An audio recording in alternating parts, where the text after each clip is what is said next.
This is the Illimitable Experience podcast.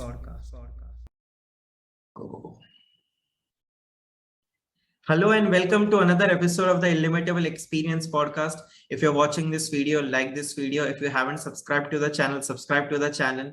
And overall, we guys like, share, and subscribe. We are posting great content regularly. With that, today we have as our guest Vatsal Majidhia, a guy who likes to call himself a Finteresting guy. Hi Vatsal, how are you?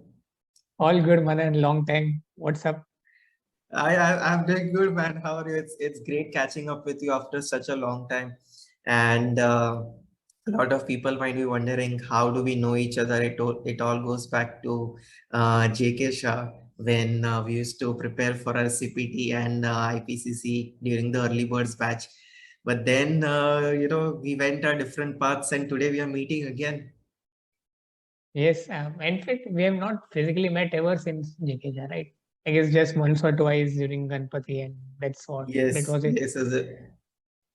Last we Yeah. met in was 2018 for Ganpati at my place. But it's really great catching up with you. Fortunately I'm getting updates on you because I have been listening to your podcast, but yeah, you have nothing to hear about me so far. Oh, okay. I'm glad that you are hearing it from people. So, Vatsal, you tell me about yourself. You were studying CA with me, and at what place or at what position are you right now? Acha. By God's grace, I completed my CA final, everything on first attempts, and I was ready to work by results came out in August 19, and ready to work. Uh, Personally, all my articleship days were into tax advisory, and there's a bit of a flavor of investment banking when the firms division was getting set up. And post CA, I did have some job areas to work at, but I was pretty much selective about it, and only in case I get those job opportunities, I was planning to do the job. Otherwise, I had some co-curricular or self-learning things in mind, and eventually all those job opportunities required MBA, and I could not get anywhere around. And roughly since November 19, I dropped the job search, and I had my CFA level 3 schedule in June 2020 earlier. But obviously, thanks to COVID, all those plans got delayed. So I thought I'll give myself 6 months break. I wanted to explore something into algorithmic trading, etc. And then COVID came up, and things didn't materialize as wanted, and CFA obviously got delayed. I in fact gave my CFA just last month in fact.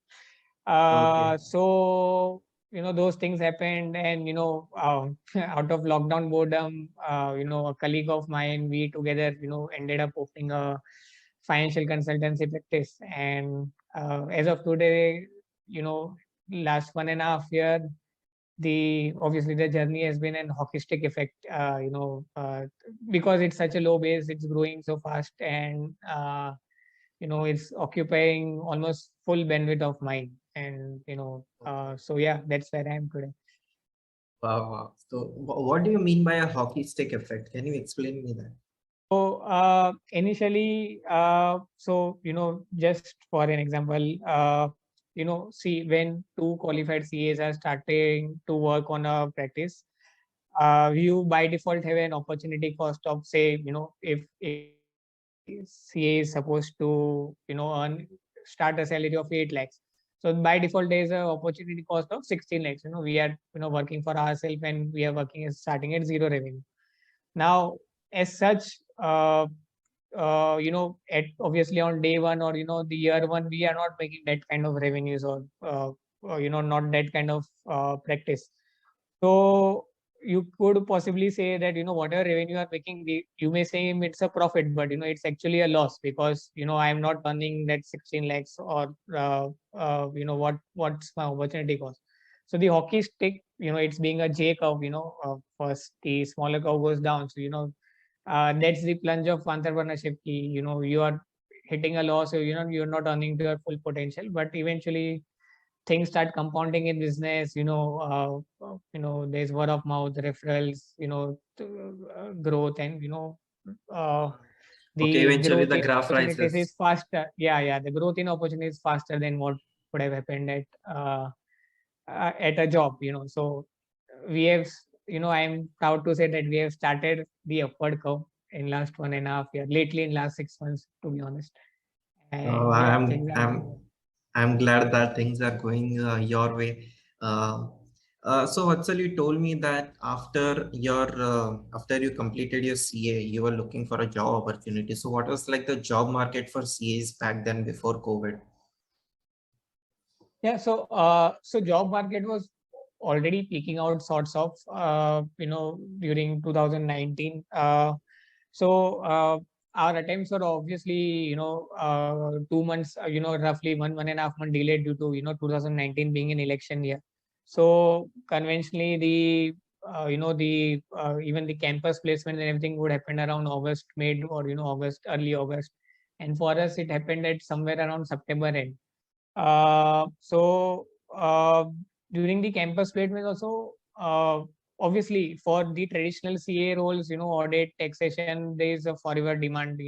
People keep switching out of organizations, and the fresher keeps being replenished as the seniors move on. But in case you are looking for something specific, people who are not rankers trying to get lend something in investment banking, or trying to lend somewhere else at a private equity or a VC firm, those kind of roles either require a strong academic background. You have to clear those filter, or management consultancies, for example. So you need to filter out, you need to be a ranker, or you need to be an MBA alumni, or all those kind of stuff to even land an interview over such places. So things were already heat. Things on those fields are always heated up. And apart from that, traditional management trainee roles, business advisory roles, those had already dried up by the time 2019 came, and that was followed by COVID, which was a complete standstill. So Vatsal, you said that you did not get a part in the type of job that you wanted. So you explored into those territories where your interest lied. So what was the things that you learned during that time where you were exploring things?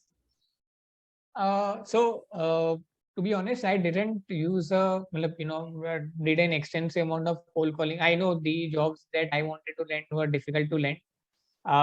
And honestly speaking, you know, uh, 3 to 4 applications at VCP firms, some management trainee roles, etc. Those didn't even convert into interviews, and I was already by that time, we'll look at MBA next year. Usually what happens if someone wants to pursue IIM right after the CA, they start their preparations in July, etc. But since our attempts were only delayed, even 15 months delayed, delay in decision making whether you want to do a CAT, we have missed out on ideal preparation time for CAT 2019. So I was like, I'll explore my the algorithmic trading course that I wanted to complete. At the same time, I'll take a breather till my CFA gets done, and eventually, if things don't fall in place, then appear for CAT in 2020. But obviously, before those, the business opportunity arise and we started.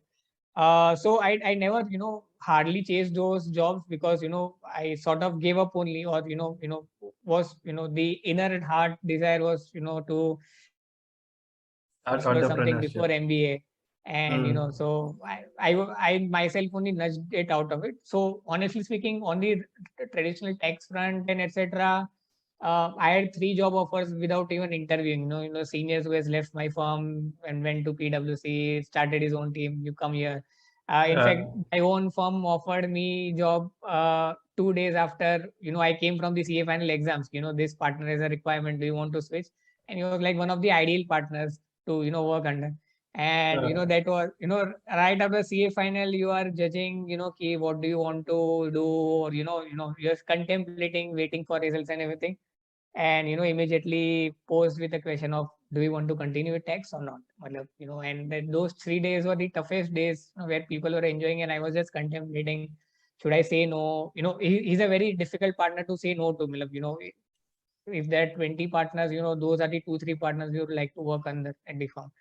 But eventually, those 3 days actually preponed my decision making, from the results date to, in fact, CA final, yeah, I don't want to do tax, and sort of, narrowed down the part I wanted to explore. So, yeah. Okay.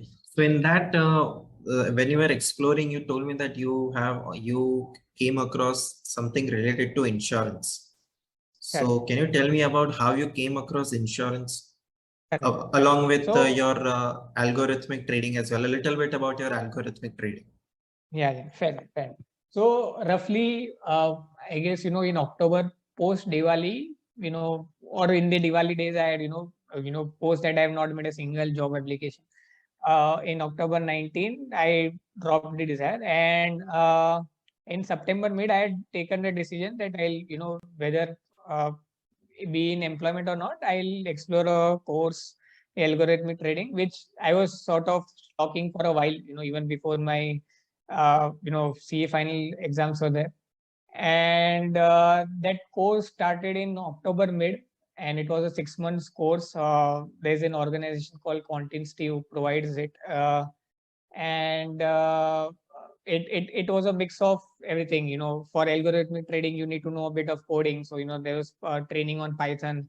Then there were, people who are coming from a commerce background, and, they have already dabbled into markets. They all obviously run with some, uh, strategies in mind, be it statistical or, fundamental, quantitative driven, and all those kind of stuff. That course was mix of things. It was open to both, commerce grads and, even the engineers. The engineers needed to brush upon the, fundamental side of things of the market, and the commerce guys needed to brush up on the, the coding side of things. So it was a very interesting course, but obviously, within that also there were like 6 to 7 specializations, and the course just, touched the surface areas of all the parts. But yeah, it stimulated my brain to a lot, vastly, across all the things. And roughly in December, January 2020, that was the time. By that time, whosoever decided to take a job was already landed up with a job. And those, personal feelings of, feeling left out, people have started earning, am I doing the right thing by taking a year's break? I didn't even give CAT 2019. So, shouldn't I have just decided right away after my exams to give MBA? And all those kind of stuff. So, those kind of things started hurting, what if you have, lost the opportunity? Or, you will be forever behind, in spite of getting all your attempts done in first attempt, come at par with, somewhere behind. So, and at the same time, I was trading full time into the markets. And since I was trading full time, my thoughts were, fully occupied with those. And it led to some overthinking, some mistakes, rookie mistakes in trading, and all those kind of stuff. So with all those in mind, not that there not being substantial profits in trading, I decided, I need to have some, try looking at building some stable cash flow aside. So that's why I thought, insurance is something where, even, if insurance distribution is something, even if I start within my family, there will be a bit of cash flow, and, that could support me, that could potentially, help me fund my losses in case there are any, hopefully there were not substantial losses to, burn me outright, but enough to teach me lessons. And in January, I decided I'll look at, distribution opportunities, roughly how does the commission works, what are the products, etc., and all those kind, and only into retail space, being health, motor, and life insurance.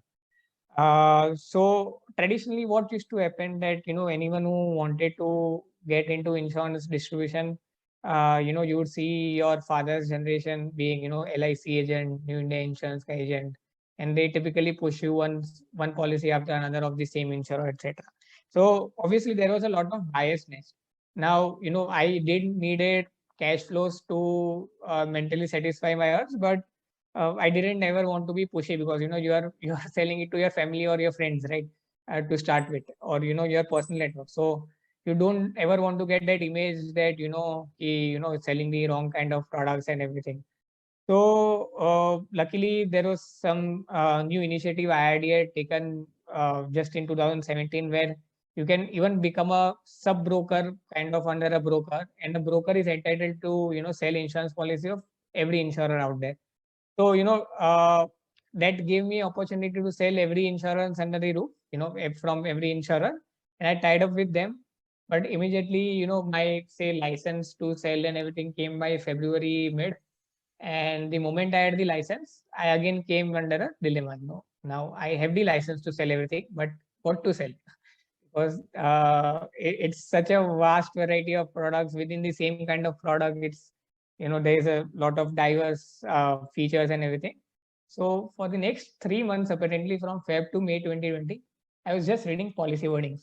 Each insurer having their health insurance or life Like insurance the terms and conditions of the terms and policy. condition. Yeah, terms and conditions. So those are like 20-25 pager per policy, and just reading what are those policy documents, what they try to sell, and then come up with what's best.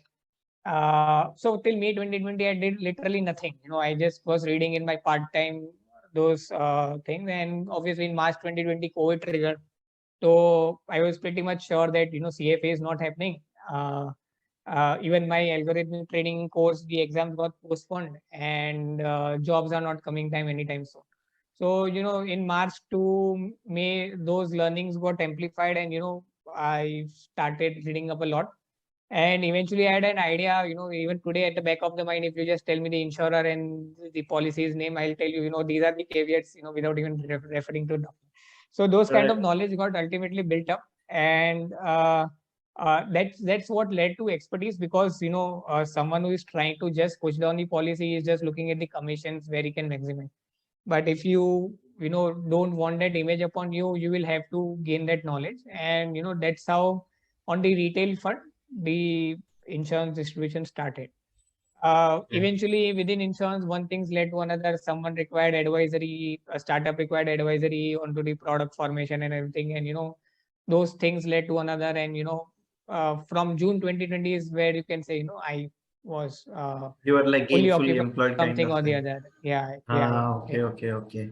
So, Vatsal, now that you have read so much about insurance and you have read the terms and conditions of many insurances, uh, as a layman, why would you suggest anyone uh, that to have insurance as a part of their investment? So first of all, this is where I want to, in fact, correct you right away. Key insurance is not to be looked upon as an investment. See, there is a matrix you can think of. There are sometimes risks that are very often, but not so severe. So you try to reduce the risk or control the risk. Say you ride a bike, but almost every 7 days you meet with an accident because your riding skills are not so good. So either you train yourself or you stop riding bike. You don't go and take a personal accident insurance just because you are falling every now and then from a bike. Then there are risks that are very severe but very infrequent, and so severe that it could literally dampen your financial health and the security and etc. Those are the kind of risks you try to insure. So it's sort of a risk transfer. You're mitigating the risk by transferring the risk to an insurer. And when you try to bring investments into it, what you end up doing is, all your money management and your finance planning, you are, trying to bring those components into, the insurers, which is where things become very blurry. And it sort of, you cost you both on your financial well-being, as well as, it doesn't adequately insure you. So if you were to bifurcate discussions into two things, one being your life insurances and one being your general insurances. Life insurance is, simply speaking, you are trying to cover the risk of. So if you were to bifurcate the discussions going forward into two facets, life insurance and general insurance. Life insurance is something you try to take cover the premature risk of you dying earlier than anticipated, or you dying in mid of your career, leaving your dependents stress for money. So life insurance, it's not even infrequent, it happens only once in life because you will die Once. only once in life. So that's the most infrequent risk that you need to get yourself covered with. And when you try to mix investment into life insurance, like as you said, how important is this part of your investment portfolio? The roughly the premiums that you end up paying, 98% goes towards insurance and hardly 2 to 3% goes towards risk mitigation. So investment products are so bad that what you are paying is just 2-3% for risk cover, and other is everything is going for investment. And those investments are not so lucrative or worthy of having in your portfolio. So when it comes to life insurance, the conventional wisdom or the ideal advice is just have a pure risk product, pay the premium for the risk. In case that risk materializes, the insurer will pay you something. If that risk doesn't pay you, the risk doesn't materialize, you end up claiming it. You end up wasting your premium. But those premiums will be a very nominal part, because now instead of paying 100 rupees, you are just paying 2 rupees, because you are just covering the risk, not bringing any investments into it. And on the other end, when we talk about the general insurance, so this is where it gets really funny. Almost everyone will have a motor insurance, but no one will have a health insurance, or very few people will have a health insurance. Motor insurance, you have it because you have paid money out of your pocket. Something happens to you, your motor, you don't want to again shell out money to repair it. But people assume the body has come for free. And for that reasons, when you are young, you even don't take care of it. You have all the bad habits, or not the you have the unhealthy habits, and eventually when your body requires servicing, that's nothing but hospitalization, medical. That's where you are left without any cover, and you have to shell out money from your own pocket. So health insurance, something in case something major happens, so instead of troubling your finances, let the insurer take care of it. Having said that, once you buy health insurance, you don't start eating junk food. And if no one takes health insurance and thinks, "Arey yaar, maine to claim hi nahi kiya." You still don't want to claim even after having a health insurance. So yeah, but the advice is that look at insurance from a risk mitigation, risk transfer point of view. Don't look at it from an insurance point of view. And just make sure those kind of products you just have to analyze once in your life. You just evaluate what's the right life insurance, and you just end up paying premiums for your life. You don't have to rack your brain ever again. So a 2 hours, 3 hours conscious effort for a person who is earning to devote towards life insurance, and another 2-3 hours into just looking at what's the best health insurance will just pay off for the life, and it will take off some worries of your brain. Okay. So, Vatsal, why is it that people look insurance in a way, in a skeptic way, कि नहीं लेना है, but you are promoting that why should insurance be taken? So, what are the usual problems that people face? That makes them feel very skeptic about buying an insurance, and what is it that that will convince them that achha, insurance is a truly beneficial thing? Correct. Good question. So again, here I'll see, just as I said, the motor insurance penetration is very high. People did not need convincing in motor insurance. Why? Because they know if I end up in an accident, the motor insurance, the insurer will pay to the garage, and my car will come repaired without me shelling out hardly $1,000 or $2,000, and car will be repaired. So the only convincing people need is the insurance needs to pay for when the need arises.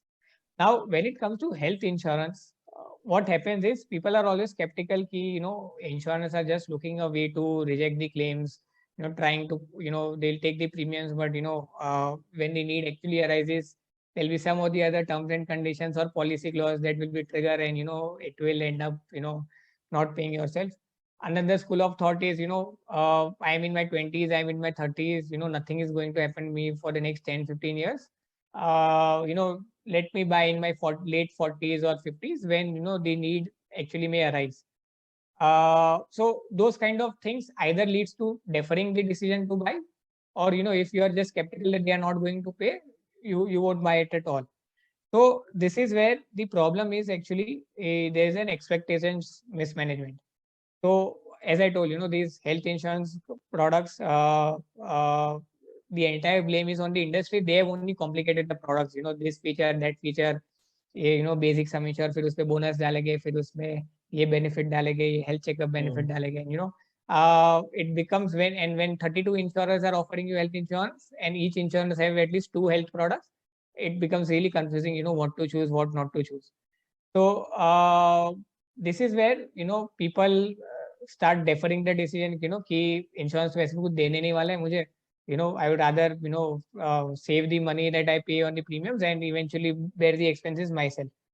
So once people are clear of what the insurance cover and what it doesn't cover, luckily IRDA does a beautiful job of standardizing things over time. These clauses, irrespective of which insurer it is, they have to define in a similar fashion and everything. So once people know, yes, this is covered, these things are not covered, people will start expecting the right things.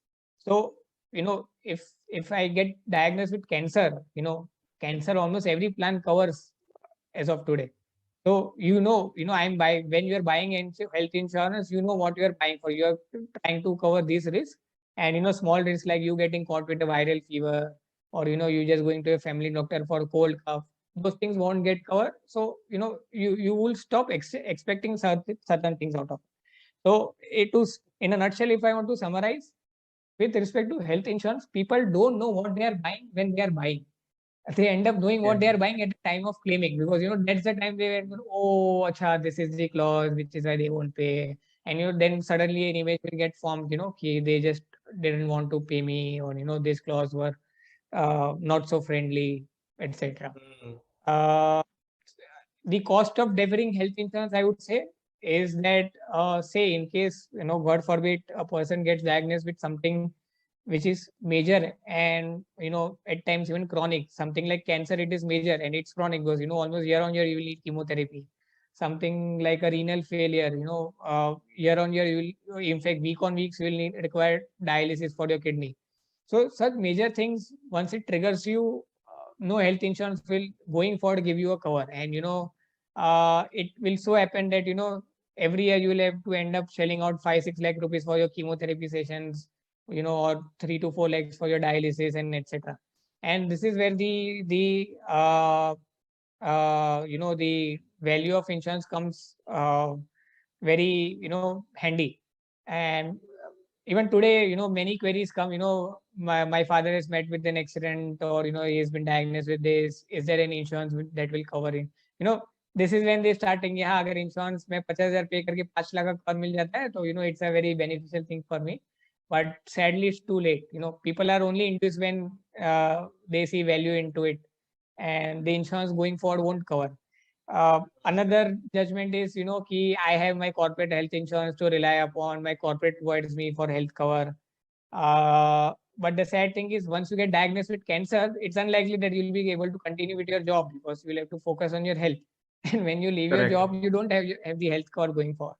So those things are, it's there, it's until it's there, but it's not reliable. So, and unfortunately in India, the public healthcare is not so developed that, middle class people or even the rich will go to the government hospitals and, try to take benefits out of it.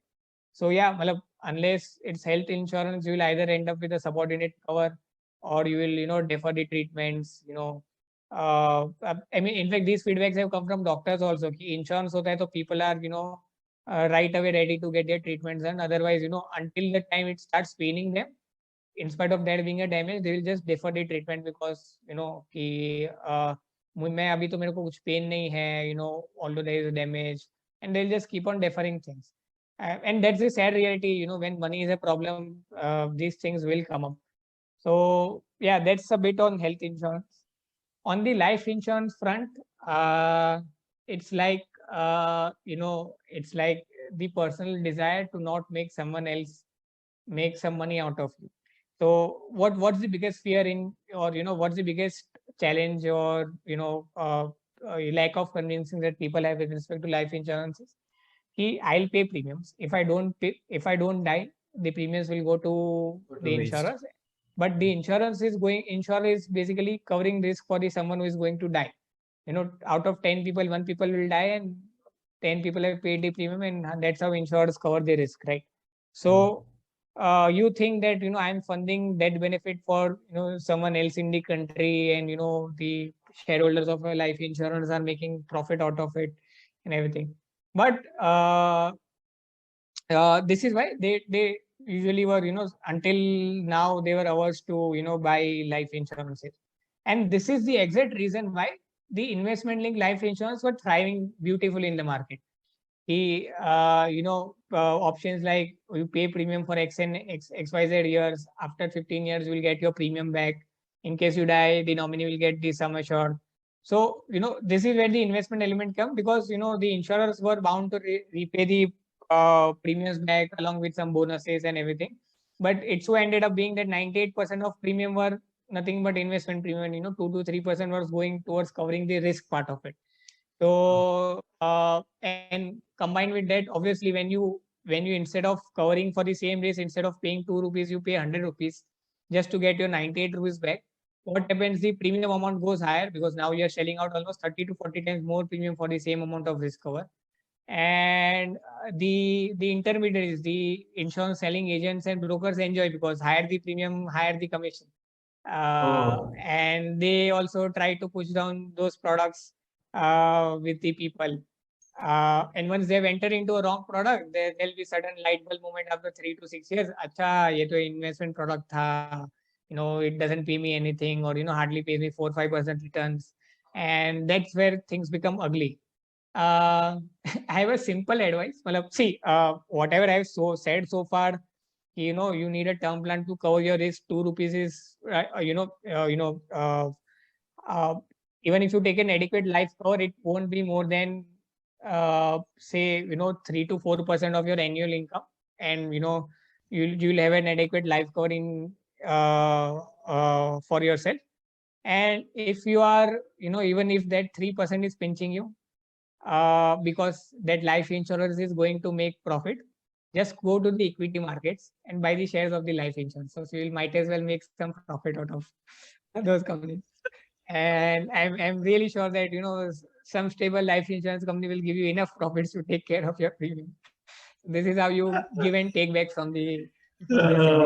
very well put. Very well put. Very nice. Yeah. Well, now I have like another sub questions in this regard only. Mhm. As people from our age, in their early 20s, Mhm. what type of premium they should take and why would it be beneficial, number one. And the other sub question is, if somebody is in their late 30s or early 40s, where they have spent like nearly half of their life, so what type of insurance they should take, and what will be the benefits or disadvantages? Because as far as I can tell, the earlier you take insurance at an early age, the premium is lower. But the more you defer Correct. your decision, the premium amounts get higher. So can you tell me on these two questions? Correct. This is a very, very common query to have. I will tell you, well, I'll prove with certain, rough numbers, that it's actually never too late to buy a term insurance. Obviously, the premiums go higher, but it's still, it doesn't cost you as much as it, the deferment would cost you. So when you are in your 20s, see, there's this concept of, we all have a, net worth, idea of net worth in our mind. These are my assets. This is the amount of financial assets I own. This is the real assets I own, real estate assets I own, and these are the, say, home loan liabilities in my life, and etc. So when you're in your early 20s, obviously your net worth would be, fairly lower, because, much of the earning is ahead of you. So if you were to expand this concept of net worth ahead, and, you start taking, uh, start taking into consideration, whatever you're going to earn in the future, that will give you an idea, what kind of life insurance you require. Because what is the risk as of today? If you are in your 20s and you die today, the risk is that you are not going to earn for the next 30-35 years. The risk of premature death. If you are 45 years old today, what is the risk today? the risk is still premature that, but the risk when you go step further is that you're not going to earn for the next 15 years of life. Correct. So obviously the cost of 15 years earnings and the cost of 30 years earnings is different. So that's why the requirement for someone who is younger is obviously higher. Someone who is elder, the requirement is lower because his time to retirement is lower. Time when his dependents will become independent is, roughly 15, 20 years down the line, and all those kind of stuff. So just take into consideration, what's your future income going to be like, and since if you die, that future income is not going to be, so you just assess, the amount of cover you will need. As a rule of thumb, it is, if someone also doesn't want to get into such kind of complex calculations, or it's very difficult to estimate where the career is going to take you. So as a rule of thumb, at any given point of time, whether in your 25s or 30s or 40s, just take it your annual income, and as a rule of thumb, have at least 10 times your annual income as a life insurance cover. So say when you're in your 20, 25, 26 years old, and say you are earning 15 lakhs, make sure you have 1.5 crore worth of cover. When you are in your 30s, you again reevaluate and say, now I am earning 28 lakhs. So if I make it 10x, now I need to have 2.8 crores worth of cover. So, go to the market and buy another 1.3 crore of, term life insurance and all those kind of stuff. So logic behind this is roughly when you have 10 times your annual income, the dependents will have almost enough corpus to make sure that the investment income of the death benefit will take care of all the expenses that were, currently being taken care out of your salary. So the 10x your income roughly takes care of, the present value of all the future expenses your family is going to incur. So, that's a rule of thumb people can, apply to judge the adequacy of life insurance. Second, you could possibly adjust this figure by two things. Say someone is in 35 years old, and his income is 25 lakhs. He decides to have a 2.5 crores term plan, but he has recently entered into a, buying a house, and there's a home loan liability of 1 crores on the house. So it makes a very strong case for him to, instead of buy a 2.5 crore house, buy a 3.5 crores 2.5 crore term plan, buy a 3.5 crore term plan, so that in case that comes, the property loan can be paid off in full, and the nominee can then use the 2.4 crores, out of for the expenses that the family has. So those kind of adjustments you can use to, to decide whether you need more than 10x. And at the same time, some people, although they are earning well, they come from wealth, right? So they can choose to retire even if they want to retire in their 30s. So they are not facing or staring at, the income raise as much as someone, who is a first generation wealth earner, still paying off home loan liabilities and etc. Compared to someone who is wealth. So those guys can say, if you are in your 30s, you already have 1 crore of surplus wealth, beyond what you needed to save for child education, child marriage, or retirement, you still have some corpus left. So instead of 2.5 crores, you can take a 1.5 crore policy. Why? Because you already have some amount already silent. So those kind of considerations go into, judging what's the, ideal life insurance cover for you. Okay. Now, Vatsal, you're a co-founder at a startup, and since we are of the same age, most of your peers will be of the same age, right? At the same time, you will have clients that are elder to you. So, dealing with both the people, can you tell me, I mean, both the groups of people, what is the common mistake that both the age groups commit? At the same time, what they should know, which is like a no-brainer, but they usually commit. So, and what is the solution to it? So let's first take example of people of our age who have just started earning. What are the financial, mistakes that they commit, and what is the solution to it? Okay. So yeah, so roughly to take a call, to just make it more clearer for the audience, we can take two cases. Once where the responsibilities are on a minimal level, you just started earning say 22 to 28, 29 years of age. and there is still no family responsibilities, no marriage obligations, etc., everything, and you are earning money, correct? This is the time of the life where you have stopped asking money from your parents. uh, you are earning, but obviously your expenses uh, that uh, used to exist before you were earning, they'll be lower than what you are earning. So basically, there is a scope for significant savings. But when you have too much money in hand, there is a tendency to splurge, or instead of keeping money in the banks, in the investments, in shares, in mutual funds, you will have the urge to have instant gratification, go on a foreign trip, go on a go on parties, drinking, etc. All those kind of splurging. You'll start affording expensive clothes, etc. So Yeah. there's a famous saying by Warren Buffett. Do not do not spend what you earn. Spend what you save after investing. So first you need to judge what are your investment requirements, and since you have just started earning and you still don't have the responsibilities on your head, you have never really sat down to figure out what your obligations Future are going responsibilities could to be be. the Yeah. responsible. Correct. So the idea for to actually execute on this quotation by Warren Buffett is to sit down and just project what kind of life do you want to live. Do you want to separate out from your family and buy a 2 BHK of your own in Mumbai? Do you want to stay on rent forever?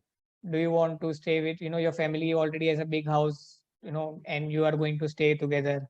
Then what kind of lifestyle do you project? Okay, these are the kind of monthly expenses I would have, and these needs to be sustained when I go into my retirement, etc. So you start planning out, projecting your goals with as much clarity as possible. You cannot ideally predict what kind of lifestyle you will have 15 years down the line, but you can uh, you know uh, have a base. Now tomorrow, if you suddenly get promoted very fast in your 30s, suddenly you start making 50-60 lakhs, obviously your lifestyle is going to change. And what you had assumed that if today I spend 50,000 a month, tomorrow I am going to spend 1 lakh a month, will change, because when you earn 50 lakhs a month, you'll easily end up spending 1.5 lakhs, 2 lakhs a month. So those kind of stuffs will get clearer with life, and this is when you update your goals.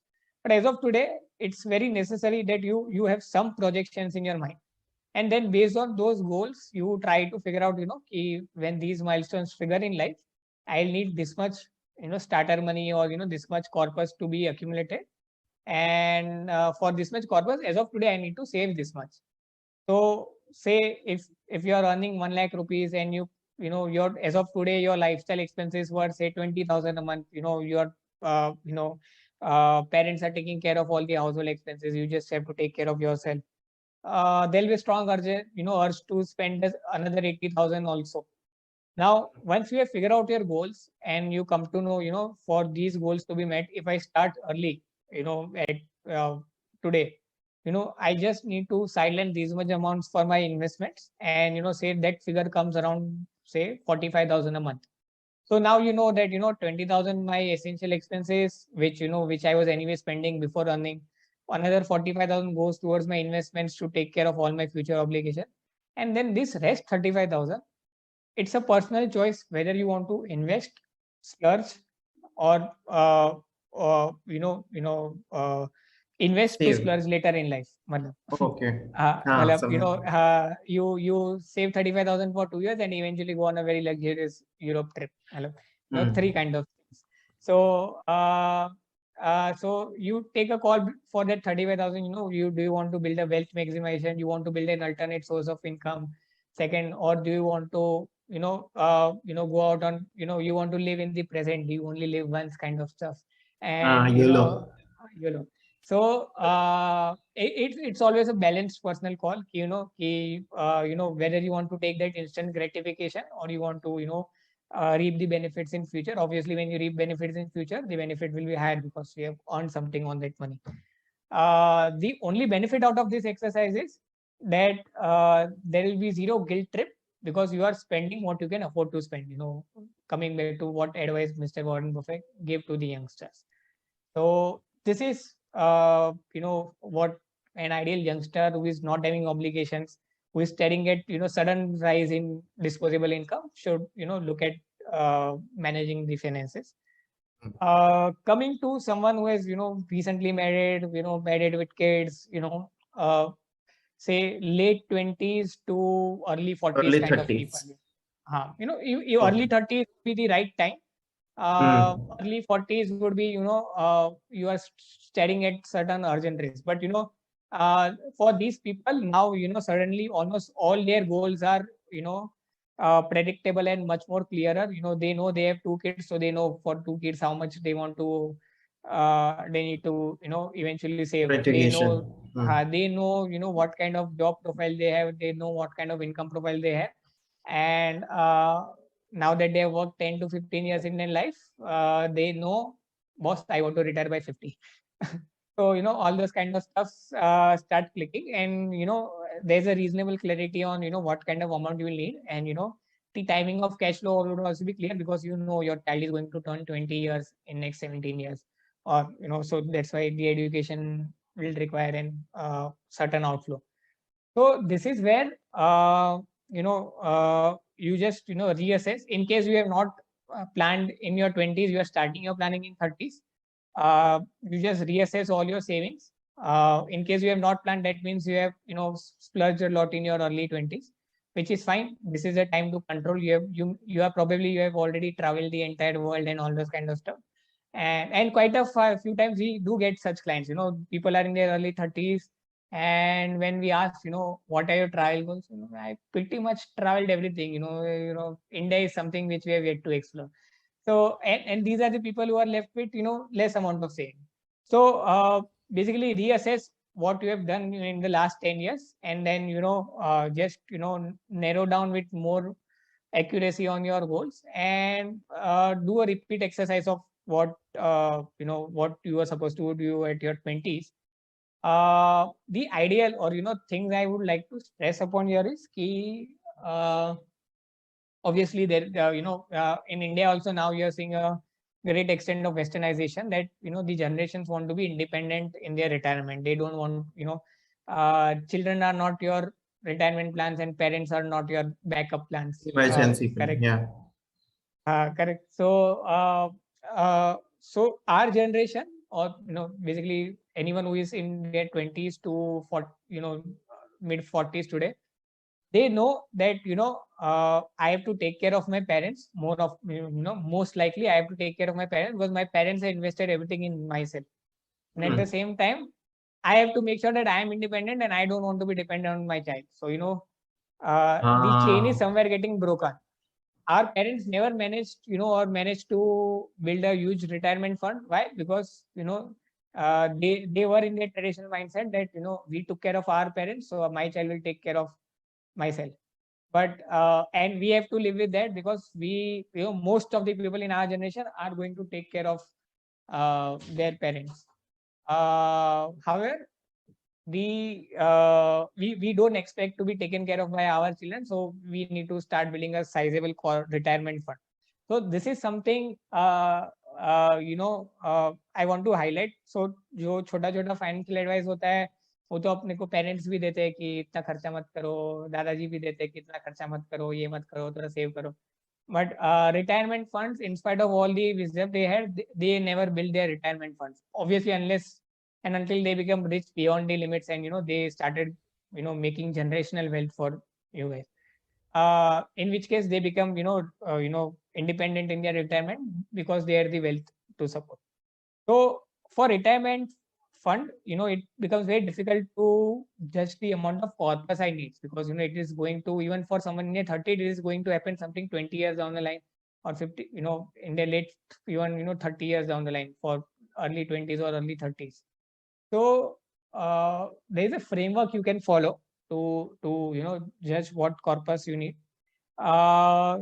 So say you are a 35-year-old guy, and with all the children you have, and family that's been planned already, you end up spending 1 lakh a month today, between school fees, household expenses, typical middle class person. Now income could be 2 lakhs, 3 lakhs, 4 lakhs, anything, but his expenses are 1 lakh as of today. Let's take a case. The beauty of this framework is, irrespective of what you earn, this framework is dependent on what kind of expenses you have, because you have to sustain the standard of living and not the standard of income once you go into retirement. So मुझे ये देखना है कि मैं आज जो खर्चा करता हूँ वो खर्चा मैं 60 years पे भी कर पाऊँ. So irrespective of someone spending 1 lakh a month with an income of 2 lakhs, 3 lakhs, 4 lakhs per month, it doesn't matter. Now, as you grow older, obviously there will be certain upgradations in your standard of living. If today you are buying a hatchback, tomorrow you are going to buy a sedan, then you are probably, by the time you retire, you have a lifestyle where you are affording an SUV. If today you are living in a 2 BHK, in your 40s, you may decide that, I have the income, I want to go into a 3 BHK. 3 BHK will require more electricity expense, more maintenance expenses, higher fees, higher expenses to a maid, and all those kind of stuff. So your standard living, for various reasons, will keep on increasing, as your income grows high. You cannot expect you are in your 30s and you freeze your standard of living for life, because as income increases, you are bound to spend a bit more. So typically, from what you are spending today, you apply 30 to 50% markup. If you are spending 1 lakh today, imagine what kind of lifestyle you would have lived if you are outright starting to spend 1,50,000 a month today. Things will be better. Instead of taking car to office, instead of taking train to office, you are driving by a car. If instead of taking 3-star hotels in vacations, now you are booking 5 stars, 4-star or 5-star. 4 stars or 5 stars. So those kind of stuffs will is what I mean by saying that there is an upgradation standoffly. Now you apply a markup to that 1 lakh को समझो मैंने 1,50,000 per month कर दिया. And I was in my example, I was say 35-year-old. I want to retire at 55 years of age. So retirement is roughly 20 years down the line. So if today the expense is 1,50,000 per month, with roughly 5 to 7% inflation in India, that 1,50,000 a month would roughly in next 20 years be around 4.5 lakh rupees a month. Okay. Oh. So which is like by the time you retire, you need to make sure that there is some corpus with you that spills out 60 lakh rupees per month. 60 lakhs rupees per year, roughly, so that my standard of living could be maintained. And you have to make sure that corpus does it for the next 20-25 years, because you are going to live till 80 years of age. Correct. And you have to make sure that when that 60 lakhs becomes 63 lakhs, when you turn a year older, the next year that corpus has to shell out 63. The next to next year, the corpus has to shell out around 65, 66 lakhs, because inflation will continue to persist. It's just that it may be at a lower rate than what it is today, as India becomes developed, etc. So for a typical Indian, I would take anywhere between 5 to 7% inflation, a long run inflation. Obviously the logic behind it, it's far more detailed, Q ye pakda ye, it's not required.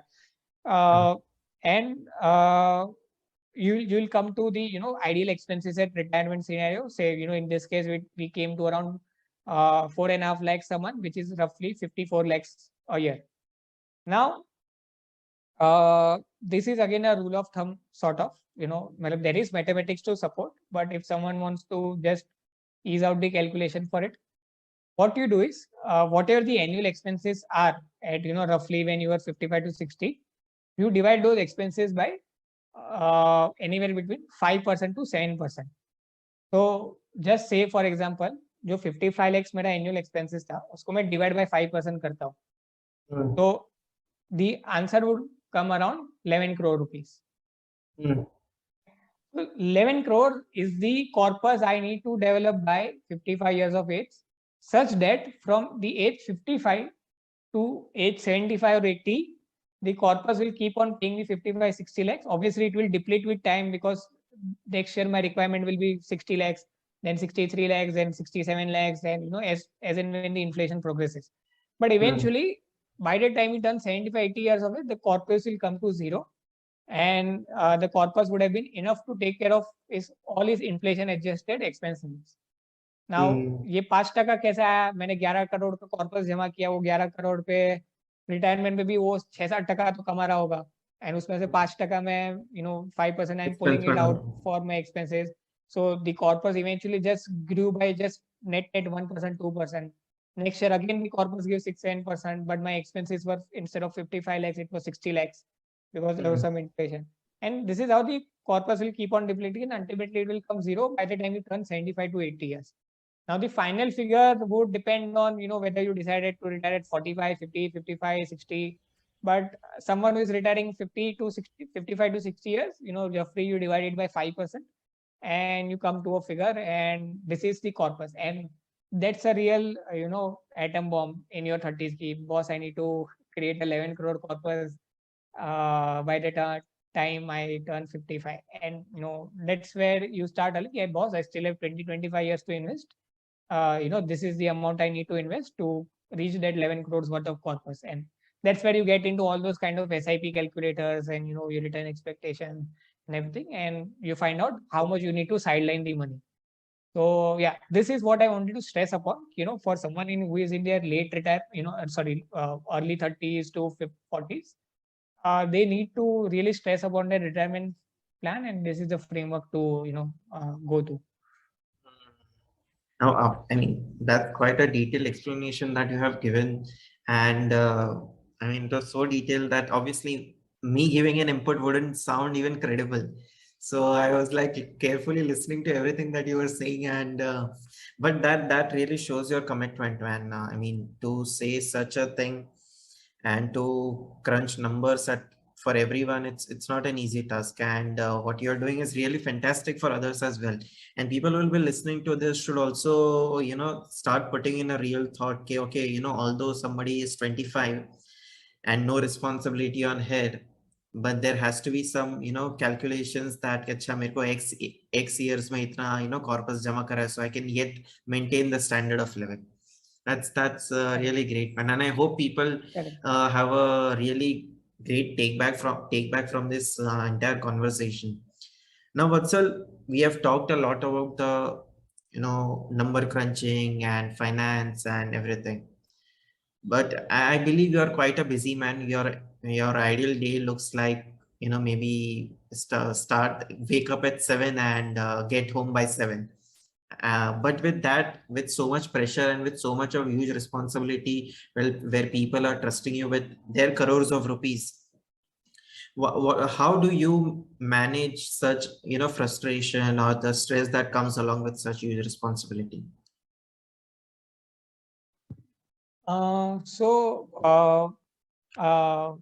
The frustration is, I suppose I can foresee it, but it's not built up to a level that as of today, I'm getting burned out, or I don't want to work anymore and all this kind of stuff. Because two things: I'm still early in my career too, and second,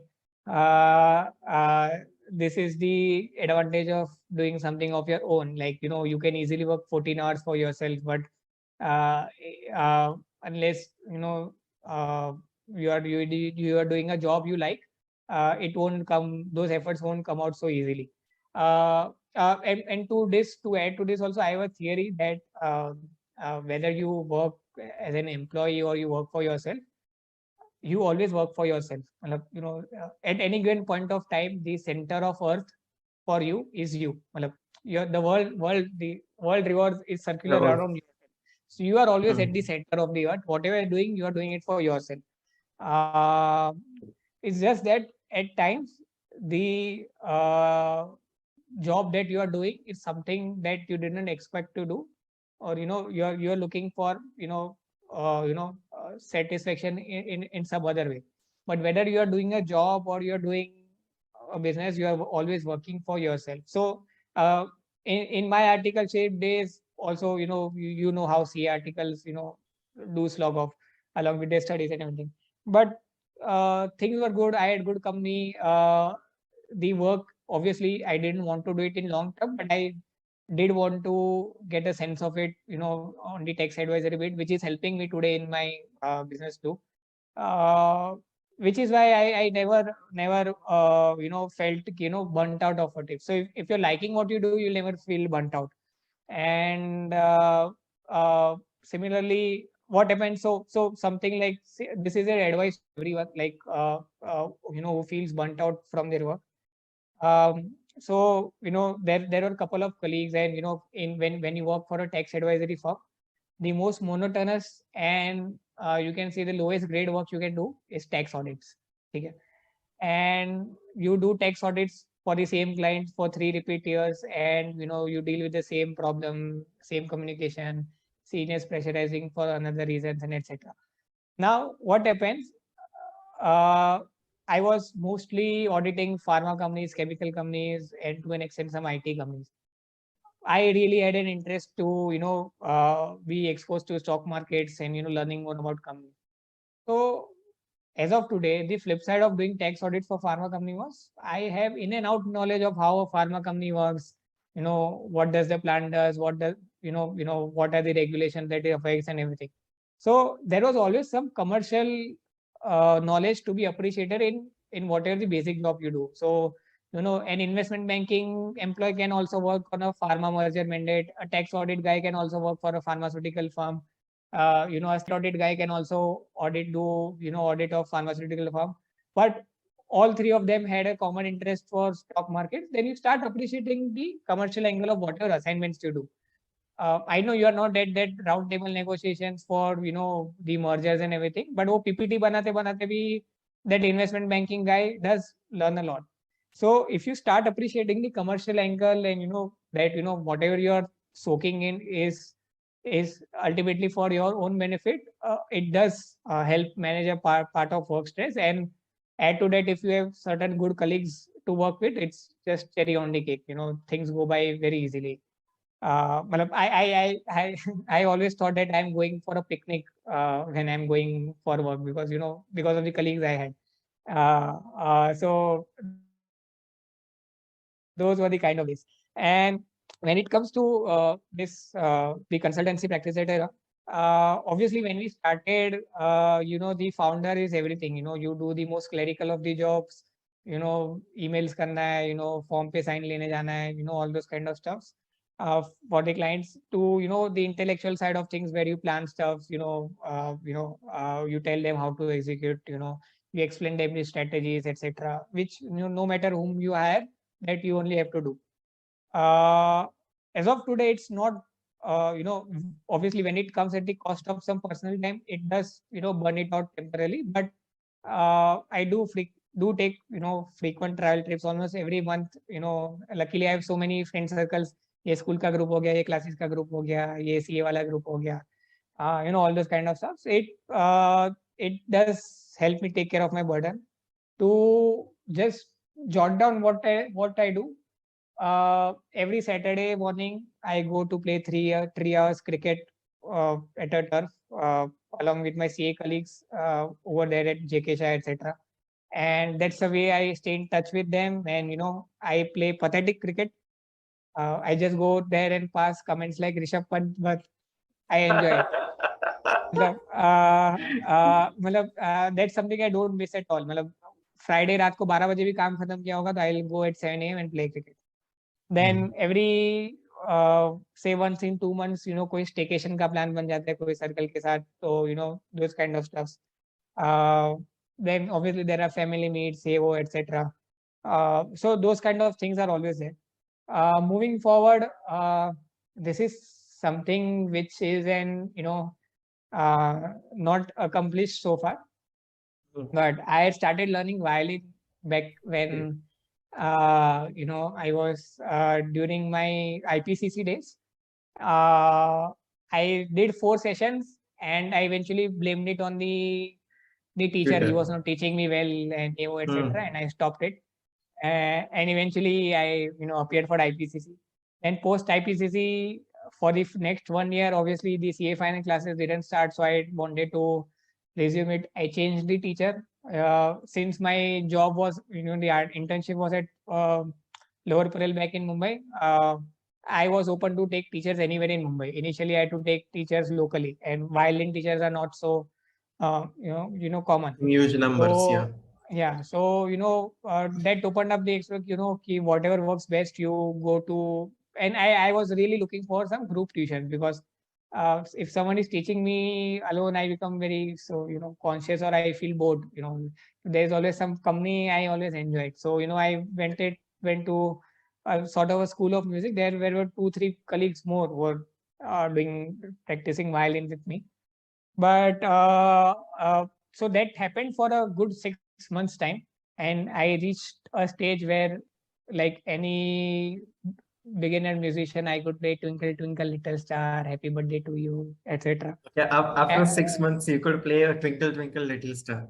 yes, yes. Okay. So for the first 3 months, he was just telling me, first play this string, then play this string, then play this string, because I was really sucking at it. And to be honest, I was not practicing so much. And then suddenly, that after those 6 months, there came a period of 3 months where that tax audit came again in my life. And that 3 months are very hectic. You are almost from 10 a.m. to 10 p.m. you are in office sort of stuff. And which is where 3 months you take a break, and suddenly everything goes for a toss. And then eventually classes started, and again I dropped off. And obviously those times I was not so frustrated or burnt out, but it was an actual foresight that someday in my life I'm going to get burnt out of my work. And that time I need to be aware of playing some instrument to de-stress myself. But it is not accomplished, and I don't see myself at least starting it anytime soon.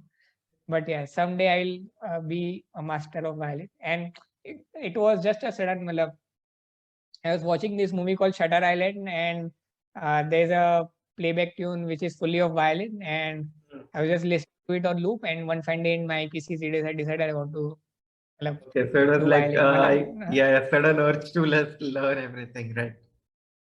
हाँ, correct correct. So but मतलब till that time मैं ऐसा कभी नहीं हुआ कि हाँ guitar सीखना है, पियानो सीखना है.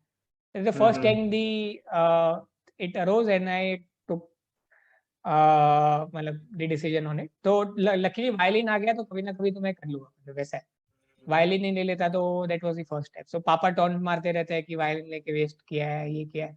That will someday help me Help actually me, take right? Up the rhythm. Right. Then Because sorry. the way I see it is, people, if somebody is in India, their usual instruments to play is guitar, tabla, or the Casio. But you chose to do violin, which is quite an uncommon sight. And I believe the instrument will be quite more expensive than guitar as well. Is that true? That violin is more expensive? So obviously I was starting out, so the teacher bought me a basic one, but roughly in 2016 it costed around $8,000. Matlab, Oh, amazing. okay. Yeah. So that's so whole time that's quite expensive. But I mean, the way I see it, it's like an elite hobby. Because I don't know anybody who plays violin. I have seen people play the other three instruments, but violin ka sunna to it's like I have okay. not seen anyone play tabla also, by the way. अच्छा. हाँ, मतलब तो I ये guess वो the outdated part हो of गया रहेगा. हाँ, मतलब tabla and drums मतलब sort of difficult to accommodate in a compact house in Mumbai maybe. So people hence maybe preferring a guitar. But yeah, violin is difficult यार. मतलब वो मेरा wrist में पूरा वो मोच आ जाता है ऐसा पकड़ने में. उधर ही इशू होता है. So yeah, मतलब Yeah. that's where I used to suck at convincing myself to practice. Get that the hand wrist is already paining, and I need to take a break. And those teachers, I don't know how they almost effortlessly had the पकड़ control लेते of थे. violin, and I don't know how. So yeah. So but Wow. someday, it's a challenge I have kept to myself. Yeah, I'm looking forward to the day when you play the violin in the best manner possible. Happy Uh, birthday बजा दूंगा तेरे को. oh my God. Another thing that I had for you is I've seen a few posts about you posting about this club that you're associated with, the Leo Club. And Correct. also, so what is it that what is the club about and what do you do? And is this the same as the Lions Club that people associate as? I was expecting this question from you, given that your background is a lion. Finish. What happens? So there's this international organization called Lions Organization. Leo is a, as you call, the cub of lion. It's a Leo. It's a child of lions. They call it Leos. Broadly speaking, lion members are 32 years plus, and Leo members are 18 to 32. There is even a further concept called Omega clubs who are below 18, but that's not so famous. In fact, worldwide, it's not so famous.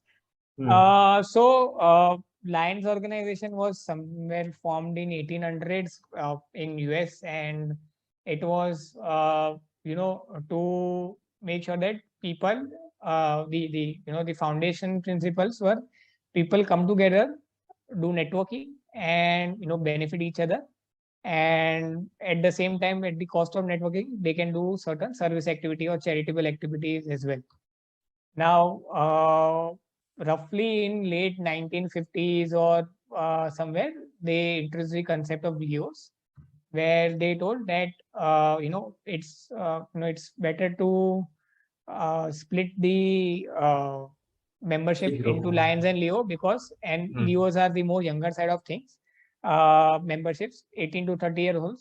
So the idea behind that was key when you are young, you don't have too much money to support, whereas when you are once you are mature, you have very less time to devote to service, but you can always, either help say I can fund the cataract operation, you help say I can fund, your school ka infrastructure and everything. So, you have money, but you don't have time. But otherwise in your 18s to 32, you have more time, but less money to donate.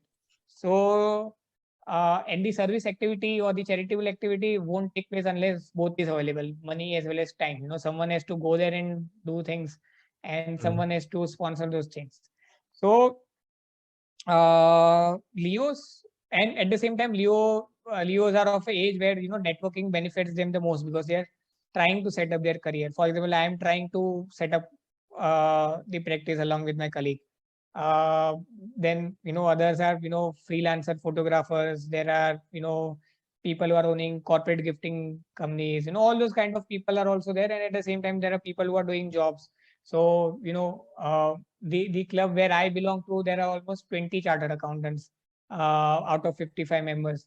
Then around 8 to 9 software IT guys. So say somewhere one chartered accountant is working into investment banking, and another one is looking to shift, they are already friends through the Leo network, and he approaches him, those kind of. So it's not just to the people who are doing business, people who are doing a job to they benefit out of the network. People who are doing job, eventually looking to do their business, they benefit out of the network.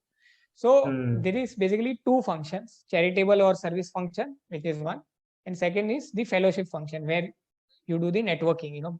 Fellows meet each other and they do the networking. So Lions is more of a service organization. Fellowship does happen, but their major role to the society is in form of charity, and in within charity also much with the help of money. And each Lion, they sponsor a Leo organization if they wish to.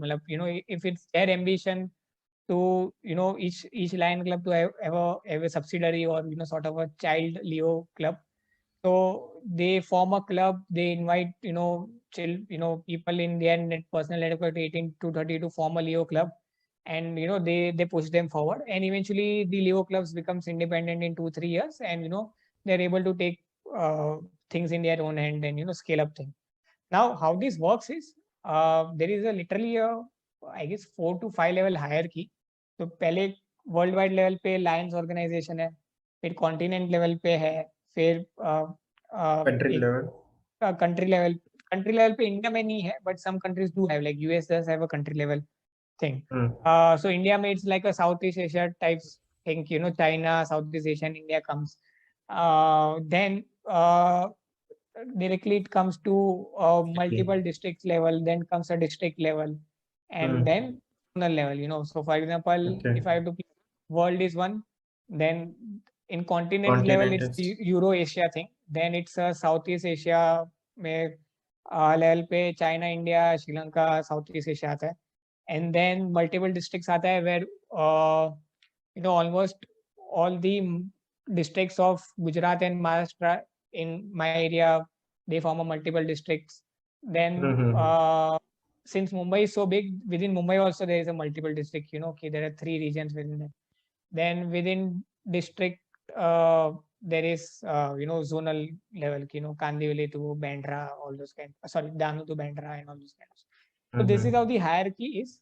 At each level there is a president, secretary, treasury team, district level पे, multiple district level पे, country level पे, and finally at the granular club level पे भी है. So when we formed the Leo club, I was a chartered treasurer कि I am taking about the treasury functions, and we are just 1 year old. In fact, just 1 year back we are formed, and it's been an amazing journey. So what happens, these Leos, they eventually do fellowship independently also, and fellowship via service activity. So give you an example, just last month we had a just pizza party at one of the Leo's place. We just met.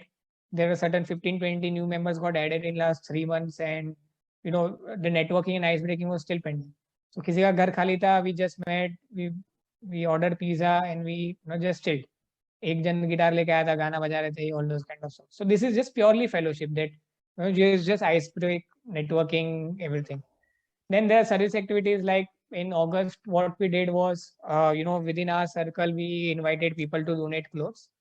We roughly collected effort of 20-25 people. We roughly collected around 2,000 pieces of clothes.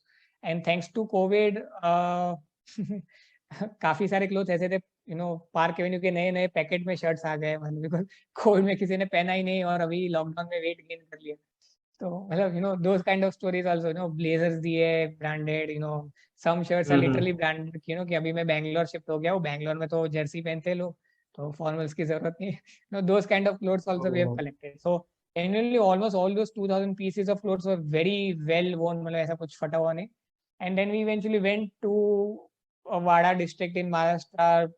People went before Ganpati, and we donated to 3 villages in that district. So now going to Wada, we booked a full 32-seater bus, full disco lights था, अंदर DJ party कर रहे थे आते जाते. So we are doing something service, उधर जाके donate किया, बट बीच में 2 घंटा मतलब बीच में नाश्ता करने उतरे, नाच रहे बस में, all those kind of imaging a picnic, मतलब वैसा. So that is like saying, you're doing fellowship via service. So that's how the Leoism and Lionism works, and that is how the organizational level works. At a personal front, it also helps. Everyone has a spiritual calling, to give back to society in some way or the other. And when you join a Leo, you are not obligated to do any service. Like you can just be very rigid that जब भी pizza party होगा तब मैं आऊंगा, ये सब service activity में मैं 1 रुपए का मेहनत नहीं करूंगा और 1 मिनट नहीं डालूंगा. Which is fine. You come and fellowship. 3 साल बाद कुछ और जाता है, you help us out. But and at the same time, someone who has a very strong desire, someone has a thing for climate. So any Leo club who is organizing a tree plantation, you go and join them. So you twin with other clubs. Clubs have their own flagship project. So I have an inner drive. There is a lot of e-waste. So someday I'm going to use the Leo platform. Ask everyone to people to donate their phones. मतलब पुराना iPhone दे दो, ये दे दो, मैं सब बेच के आऊंगा कैशीवाई पे, और पूरा पैसा I use it some service costs. So what will happen? You buy a new iPhone, your old iPhone is just lying idle, and in 2 years time, that iPhone 8 will have 3,000, 4,000 less value. And donating 8,000 rupees, it hurts your pocket, but donating a phone, ठीक है चलो मैं phone ले रहा हूँ, doesn't hurt so much. That's very smart of you to do that. हाँ, so वरना donation तुम मांगने जाओगे, तुमको 100 रुपया देंगे, 500 रुपया देंगे, 1000 देंगे. ये किसी ने एक आईफोन भी दे दिया तो ऑलमोस्ट 10 जन का डोनेशन आ गया मेरे पास. So all those kind of stuff. So I have that pet project in mind, which I am eventually going to take up after clearing out certain things in my plan. Everyone has a pet project, someone wants tree plantation, someone wants to go and teach in a school, someone wants to donate meals, someone wants to take care of street animals. So if you find like-minded people in your clubs, nothing like it. You become the service head and you take up ownership of that project. Having said it, there are almost 26 clubs within the Mumbai district. So कोई ना कोई club में किसी को वो idea आएगा ही आएगा. So you go there and join with their clubs in there when they launch their activities and participate. Last week there was just a go-karting tournament. Entire proceeds of go-karting went to a school was teaching underprivileged students for free.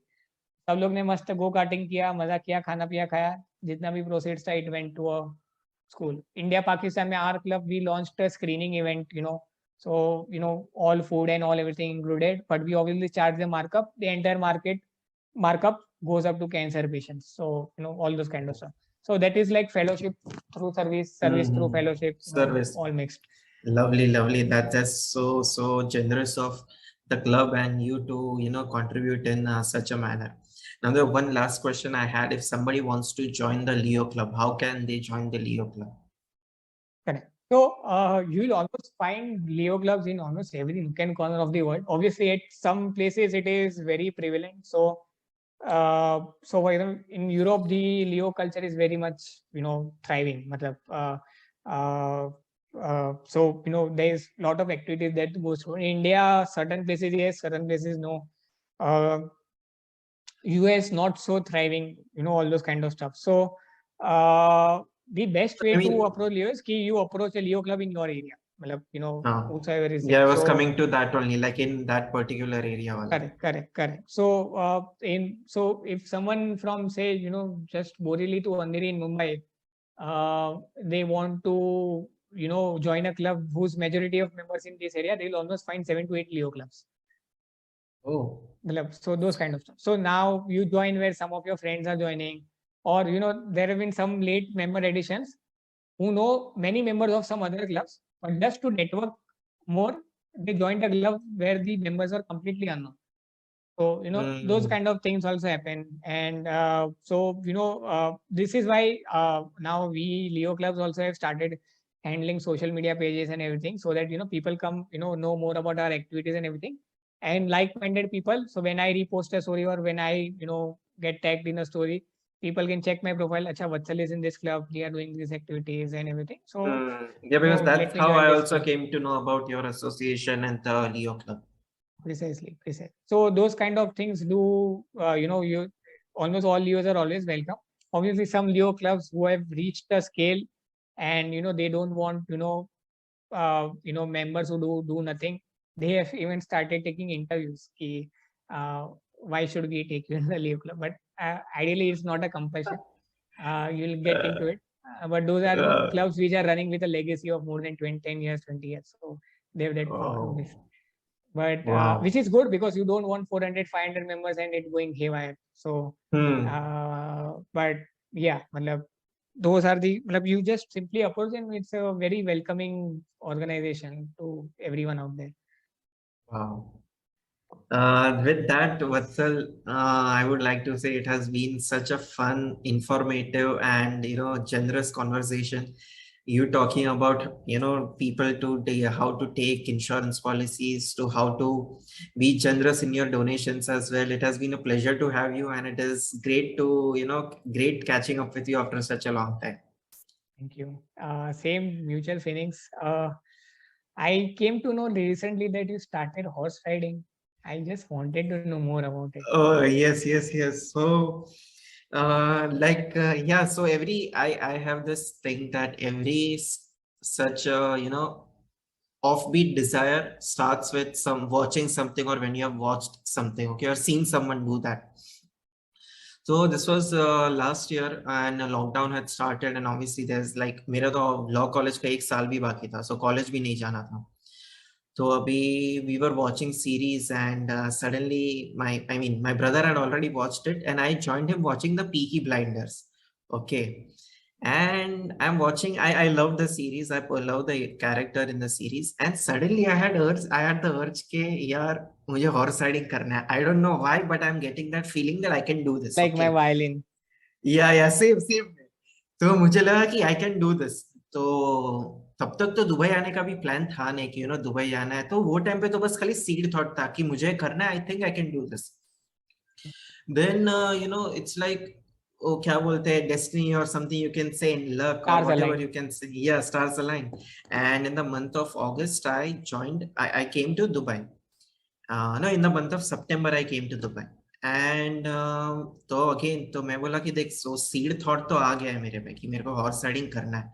तो I searched on, I use Google to search के where are the nearest horse riding places, and as it turns out, a very well renowned a club named Al Ahli Horse Riding Club is just 15 minutes away walking from my house. Just 15 minutes away. Okay. And I'm like, wow, this is like this is like a cakewalk now. तो तब तक भी It मेरा, would be 2 hours of traffic time away. no, इधर इतना नहीं है. It's like 5 minutes you can हाँ reach in the मतलब, car. हाँ मतलब, so luckily you are in Dubai, right? Mumbai में ये नहीं हो पाता. तो वो हुआ. एंड देन तो ऑब्वियसली तब तक मेरा लॉ कॉलेज भी खत्म हुआ नहीं था. आई ग्रेजुएटेड इन जुलाई. तो तब तक तो आई वाज लाइक कि नहीं, पहले यार एक ही साल बाकी है, 2 सेमेस्टर बाकी है, पहले उस पर ही फोकस करते हैं, and then let's join it. बाद में कुछ प्रॉब्लम नहीं है.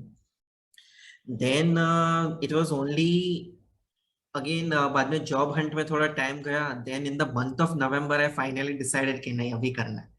So November say I have been horse riding, and I have completed like 15 classes so far. And one thing that is common among the horse riding people is that जिसके साथ भी मैं अब तक बात किया हुआ था club, okay, everyone had that thing कि अरे horse riding is easy. अरे horse riding is easy. But when they sat on the horse and then they had to control a being that is way more powerful and way more bigger than you, that is when the you were tested कि अरे कैसे करें.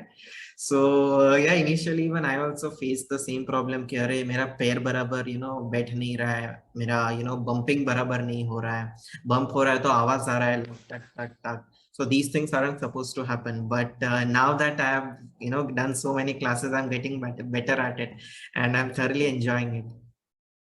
Nice nice, सही है. अब तक तो अपन सिर्फ महाबलेश्वर में बैठे थे. Yeah, that's true. So now I'm stopping the recording. Yes.